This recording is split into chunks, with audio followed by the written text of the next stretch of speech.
Salut, c'est Pierre de PGBT. Alors aujourd'hui, je suis content d'accueillir et de mettre en valeur le travail de François Long-Andréani, donc qui est un enseignant BE qui exerce en Corse, à Altiani. Salut François. Bonjour, bonjour Pierre, bonjour à tous. Donc, Euh, je suis très heureux de partager avec vous ces moments voilà, entre pros du tennis.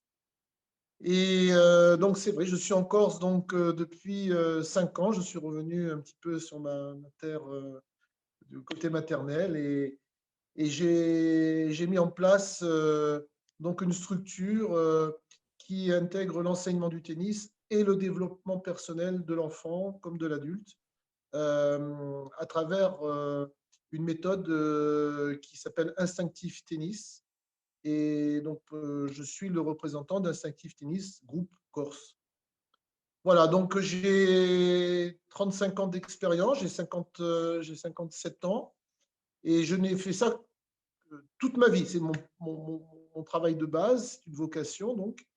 Et c'est vrai que j'ai travaillé donc sur le continent, dans les Alpes-Maritimes, toutes ces années et jusqu'en 2015, 2017 exactement. Et je suis en train de développer ce groupe en Corse avec beaucoup de plaisir parce que je fais enfin de l'enseignement qui est en rapport avec l'humain.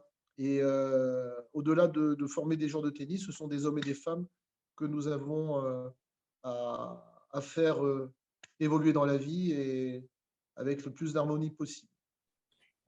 François, est-ce que tu peux nous parler un peu plus en détail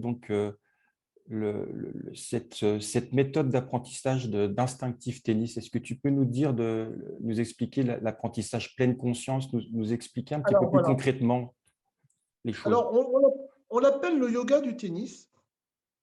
Pourquoi? D'ailleurs, le yoga, on peut peut-être même le décliner dans différents domaines à partir du moment où la pleine conscience, on fait les choses en conscience. Donc, on peut dire que on fait du yoga, c'est pas que les postures. Alors, le tennis est un excellent laboratoire parce que sur le plan humain, on a tout ce qu'il faut pour travailler les supports d'attention qui ramènent dans l'action et dans l'instant présent. C'est-à-dire qu'on va se servir de la respiration, évidemment, on va se servir des perceptions kinesthésiques, on va se servir de l'auditif, pratiquement des 5 sens, pour calmer le mental. Parce que le problème qu'on a, nous, sur les cours, c'est que le mental prend le dessus sur l'intuitif et le jeu intérieur, comme on peut le connaître, eh bien, c'est d'arriver à calmer le mental pour qu'on l'utilise juste pour analyser à froid les choses, mais en dehors de l'action. À partir du moment où on est dans l'action, le mental, lui, doit laisser la place à l'intuitif. Donc, dès le plus jeune âge, j'interviens aussi dans les écoles, en dehors du tennis, avec le rectorat de Haute-Corse, on apprend aux enfants dès l'âge de 3-4 ans à gérer ce mental par des jeux, bien évidemment. On ne va pas leur Bien parler sûr. des termes techniques comme on est en train de développer là, bien sûr, mais grâce à la respiration, on les reconnecte directement avec leur spontanéité. Et c'est d'autant plus facile à 3-4 ans parce que la spontanéité, ils l'ont déjà. Mais dès qu'on arrive à 8 ans, 9 ans ou 10 ans, ils l'ont déjà à moitié perdu. La respiration ventrale, on la perd au fil du temps, alors que c'est la respiration de base qu'on a à la naissance. Donc, c'est très intéressant de garder cette fraîcheur et de développer et je dirais même, entretenir, parce qu'ils l'ont déjà à la base, ce côté instinctif chez les plus jeunes pour qu'ils puissent le conserver tout au long de leur vie. Parce qu'à partir du moment où on sait gérer le mental, on apprend à gérer le mental et ses émotions, eh bien, on a un sacré avantage dans la vie comme dans le sport. Et ça leur sert dans les études, ça leur sert sur un cours de tennis et ça leur sert partout. Parce que Voilà. c'est souvent le cas où on dit, on voit des jeunes joueurs ou même des adultes qui s'entraînent très bien en entraînement. Et dès qu'on passe en match, c'est carrément des autres joueurs. Il y a plein de fautes et c'est compliqué. Et oui, tout est lié, tout est connecté. Donc forcément, si tu fais un travail déjà depuis le plus jeune âge, la passerelle va être, comme tu dis, naturelle et instinctive. Bien sûr. Là, j'ai formé 2 joueurs, puisque ça fait 2 ans que j'ai monté cette structure. Ils ont fait leur premier tournoi Galaxy en septembre. Ils sont passés par la multi-activité. Ah oui, alors ça, c'est quelque chose qui est spécialisé, enfin qui est spécial par rapport à spécifique par rapport à ce que je mets en place au niveau pédagogique, en dehors d'Instinctive Tennis, c'est que j'ai compris que la multi-activité, avant 9 ans, et même plus tard pour l'entraînement, même à haut niveau, est très important. Parce que si on enferme très tôt les enfants dans une spécialité, que ce soit le tennis ou autre, on leur enlève leur potentialité de développer leur récepteur sensoriel d'une façon générale. Ce qui fait qu'ils sont un peu infirmes de leur activité. C'est-à-dire qu'ils vont être très forts au tennis, mais après, ils vont perdre au niveau des perceptions sur d'autres plans. Donc, il est très important de développer la multi-activité qui va amener l'enfant, naturellement, à choisir le sport qu'il veut faire. Et le tennis vient naturellement se greffer. Mais ce qui est intéressant aussi, c'est que quand un enfant commence par la multi-activité et qu'après, il va s'orienter sur le tennis, son but majeur est le ressenti. Ce n'est pas d'aller gagner des matchs. Et quand il débouche sur le tennis, eh ben, il va faire un match de tennis comme il va faire de la multi-activité. Il va se donner à fond, il va aimer se surpasser, mais ça va s'arrêter là. Et donc, ces 2 enfants, ces 2 premiers joueurs que j'ai, petits joueurs qui sont issus de cette multi-activité, quand ils ont fait leur premier tournoi Galaxy au mois de septembre, ils ont rencontré des enfants qui, eux, n'étaient là que pour la gagne. Et ils se sont indirectement classés parmi les meilleurs de Haute-Corse, avec 2 fois moins d'entraînement. Mais Bah, c'est une c'est là que tu vois le cheminement avec l'apprentissage traditionnel et l'apprentissage un peu plus alternatif. Enfin, alternatif, c'est pas péjoratif ce que je dis, mais alternative, mais beaucoup plus efficace. Parce qu'avec moins d'heures, on a plus de résultats sans y penser. C'est ça qui est impressionnant chez l'être humain, c'est que plus on va se contraindre à avoir un résultat, moins on va l'avoir facilement. très, très, Et ça, très, on peut le très décliner de intéressant. partout. Et puis, on peut le décliner de partout, ça. Moi, je l'ai vécu même en tant que joueur, parce que moi, je suis issu de cette formation classique, entre guillemets, où quand on rentrait sur les cours, il y avait les contres. À l'époque, il y avait les contre-performances, on prenait moins 50, moins 75, moins, voilà, on se rappelle de tout ça. Bon, maintenant, ça a évolué, mais quand même, je veux dire, mais même la Ligue de Corse, quand ces 2 gamins sont sortis du lot au mois de septembre, ils m'ont dit, ah, mais c'est génial, ils ont battu un tel, un tel. Je dis, ah, je suis très content. Voilà, l'avantage de cette approche sur la pédagogie de tennis et du parcours, de mon parcours personnel sur l'observation que j'ai pu faire sur toutes ces années où j'ai eu beaucoup d'enfants à former, c'est une vraie liberté de jeu. Et c'est un épanouissement vraiment total que j'apprécie de voir évoluer à travers leur progression. Et les parents ont compris complètement le, le message. Et je pense que c'est facilité par rapport au fait qu'on est dans la ruralité. Parce que justement, les enfants n'ont pas accès à tout comme dans les grandes villes. Et en n'ayant pas accès, ça c'est très important d'avoir ce regard sur la ruralité qui est souvent est mis à l'index en disant oui, mais ce sont des régions déshéritées où il ne se passe pas. C'est vrai, il y a des choses qui sont malheureusement exactes, mais il y a des vraies valeurs qu'on retrouve dans la nature, au contact avec la nature, qui sont des incontournables dans la construction d'un enfant et dans sa progression dans la vie et dans le sport.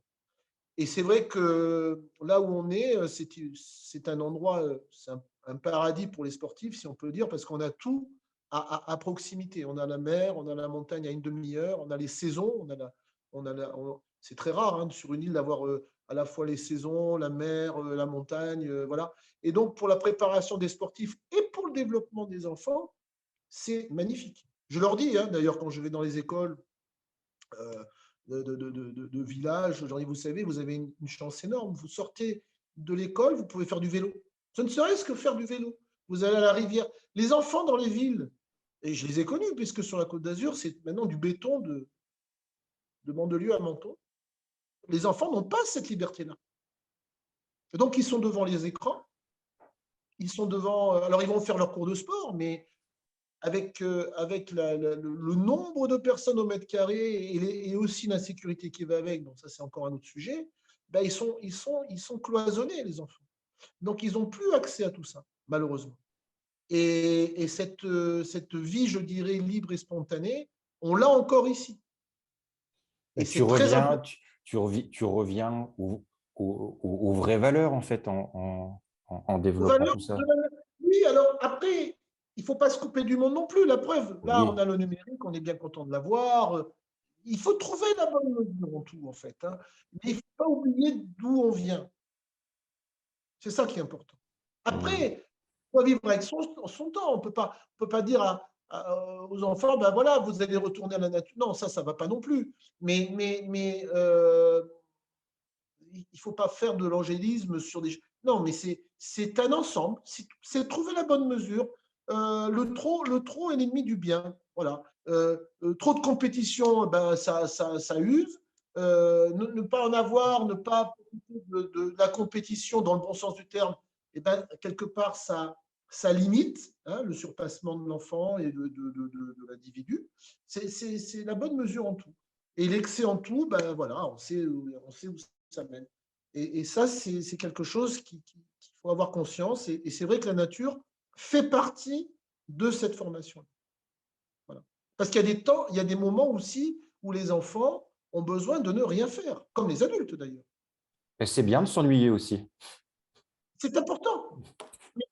Quand on voit certaines préparations mentales qui vont à l'encontre de ce qu'on appelle la procrastination a ses effets, a ses vertus.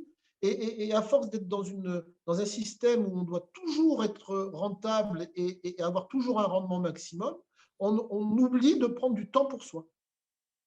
Donc, on devient contre-productif. Et oui, non, mais je comprends tous les points que tu es en train de développer. Et ça, c'est très important d'avoir conscience de tout ça. Parce que c'est là où on se renforce et c'est là où, justement, on devient plus efficace. C'est ce qu'on disait tout à l'heure, à force de trop contraindre les gens, eh bien on devient moins efficace. Et c'est comme ça qu'il y a des burn-out, c'est comme ça qu'il y a des dépressions, et c'est comme ça qu'il y a plein de choses qui… Mais les gens ne se rendent pas compte parce qu'ils ont la tête dans le guidon. Je l'ai vécu aussi. J'ai été pris dans le système aussi. Mais maintenant, je fais la part des choses. Et Voilà. c'est pour ça que aussi, c'est ce que tu développais tout à l'heure, qu'on développait en off aussi tous les deux, c'est que tu as des enfants qui sont bons, qui se débrouillent bien, qui sont au niveau départemental ou régional même, que derrière, s'il n'y a plus le tennis ou il y a des échecs, que derrière, c'est compliqué, quoi. Bien sûr, ils n'ont rien. Ils n'ont rien. Parce qu'ils sont pris dans un système, mais je l'ai vécu pendant des années. Les gamins, ils arrivent à 3-4 ans, ils ont la banane, ils jouent au tennis pour le plaisir, ils font leur premier tournoi. Bon, heureusement, non, il n'y a plus de classement en France avant 10 ans, et qu'il y a les tournois couleurs, heureusement. Mais avant, il y avait les classements administratifs. Mais les classements administratifs à 7-8 ans, c'est une catastrophe. Je me suis occupé d'une gamine qui a été numéro 1 française à 11 ans. Elle était 5-6 à 11 ans. On a misé sur elle comme sur un cheval. Aujourd'hui, elle est en dépression de longue durée. Sa vie de jeune femme, parce qu'elle a 23 ans, eh ben, elle est mise plus ou moins en suspens parce qu'elle ne s'est jamais remise de ces 6 années de haut et de bas qu'elle a vécu dans le tennis. Au début, c'était une jeune joueuse qui avait tous les coups du tennis. À la fin, elle avait perdu 50% de son tennis parce qu'elle jouait pour ne pas perdre. Ben, il y en a, Voilà, il y a énormément de joueurs qui sont mais il y en a plein. toujours dans cette Mais approche-là. Ouais. il y en a plein. Mais Moi, je parle de mon cas, mais tu peux mettre ça sur des centaines et des centaines de joueurs, pour ne pas dire des milliers de joueurs. Donc, il faut savoir ce qu'on veut faire. Il faut savoir si on veut développer l'humain grâce au sport ou est-ce qu'on veut en faire des bêtes de cirque. Et alors là, il n'y a que les survivants. Bêtes de cirque, alors si tu tombes sur un génie, bah lui, il va passer haut la main, mais attention, ça ne veut pas dire qu'il va réussir sa vie non plus. Combien d'exemples il y a d'anciens sportifs de haut niveau qui, après leur carrière, n'ont jamais supporté le fait de repartir dans l'anonymat? Combien? et On n'y pense pas, mais ça, tout le monde s'en fiche. Tout le monde s'en fiche parce que c'est l'instant où on gagne les tournois, les grands chelems, les Jeux Olympiques, et après, débrouillez-vous. L'après-sport, à 35 ou 40 ans, on en fait quoi des gens? Qu'est-ce qu'ils deviennent? parce qu'on forme, tu formes des joueurs de tennis sur le terrain avec les valeurs du sport, mais on forme également des futurs êtres, enfin, des êtres humains qui vont grandir et qui vont apporter des choses à la société. Donc, voilà, c'est tout ça, c'est forcément à prendre en compte. C'est une lourde responsabilité pour les enseignants et les parents et les dirigeants de clubs et les dirigeants de structures. Mais ils s'en aperçoivent pas. Pour eux, c'est que la gloriole et la gagne sur le moment. Et ils pensent qu'en gagnant de l'argent, ce sera accessoire, qu'ils trouvent un équilibre plus tard dans leur vie. Non, c'est pas comme ça que ça marche. Il y a plein d'exemples. Hein, quand on voit Agassi, hein, quand on voit Borg, quand on voit un certain nombre de quand on voit Carole Merle dans le ski, ou les livres, enfin, c'est l'horreur. Marie-Jo Perret, c'est épouvantable. Et comment elle s'appelle? Laure Manodou aussi, hein, voilà. Qu'est-ce qu'elle Oui, est oui, devenue? bah, tu as donné pas mal d'exemples. Tu vois, c'est pas fort, je veux dire. Tu vois, et aujourd'hui, voilà, ça dépend comment on voit le métier. Voilà. En tant qu'enseignant, moi, je ne veux plus participer à un massacre, voilà, euh, qui peut être potentiellement dévastateur pour les familles et les gens. Moi, je n'ai pas fait ce métier-là toute ma vie pour être complice de ça. Ça ne m'intéresse pas. Est-ce que tu peux, François, revenir un petit peu sur ton historique en tant que moniteur, de coach, pour justement nous expliquer comment tu en es arrivé là aujourd'hui, pourquoi tu as intégré cette Bah, méthode de travail proposée par Sauveur Cuomo. oui. Il y a eu Disons tout que un cheminement de moniteur et puis personnel. Est-ce que tu peux nous en parler un petit peu plus? voilà, donc j'ai commencé le tennis relativement tard, donc à 17 ans. Je ne me suis jamais orienté sur une carrière de haut niveau, puisqu'à 17 ans, on ne fait pas pense pas au haut niveau. Donc moi, ça ne me posait aucun problème parce que j'avais envie d'enseigner le sport, donc en l'occurrence le tennis, hein, puisque c'est la spécialité que j'ai choisie dans l'enseignement du sport. Et j'ai adoré et j'adore aujourd'hui transmettre et j'ai vraiment ça en moi, quoi. C'est peut-être un don, voilà, on peut appeler ça peut-être un don que j'ai que j'ai ressenti depuis tout le temps, enfin depuis l'âge de 17 ans. Et donc, j'ai commencé dans un club à apprendre à jouer. Et après, j'ai été aide moniteur, initiateur hein, fédéral.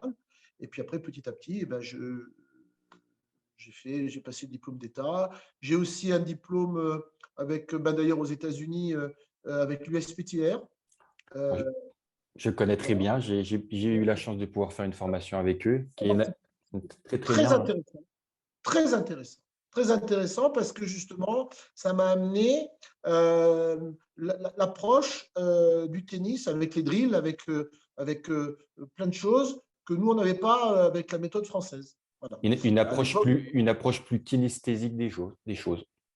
exactement, moins axé sur l'éminence hypothénaire placée sur. Voilà, nous, c'était ça. Hein.